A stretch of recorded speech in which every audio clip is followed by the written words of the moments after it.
il est fondamental de rappeler que le régime des immunités parlementaires ne saurait être invoqué de manière absolue ni en dehors du contexte clairement défini par la Constitution.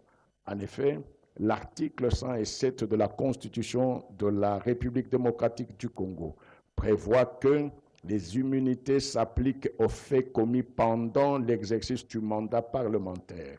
En fait, le sens des immunités parlementaires réside dans la protection de l'indépendance et de la liberté des parlementaires dans l'exercice de leur mandat.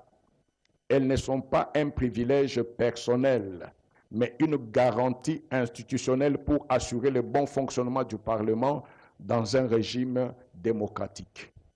Or, les faits reprochés au prévenu Matata Ponyo Mapon Augustin sont antérieurs à son accession à la qualité du député national.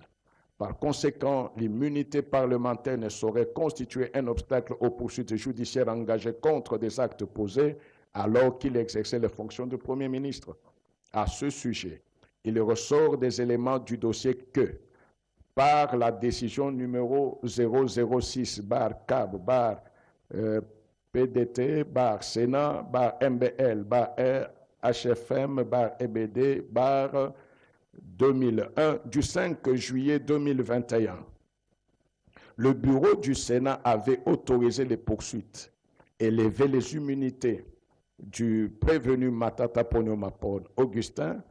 De même, par sa lettre numéro 285 du 20 juin 2023, le président du bureau du Sénat avait signifié au procureur général, près la Cour constitutionnelle, que le prévenu Matata Ponyo Mapon Augustin était toujours à la disposition de la justice, d'autant plus qu'aucune décision judiciaire n'avait été rendue et portée à la connaissance du Sénat.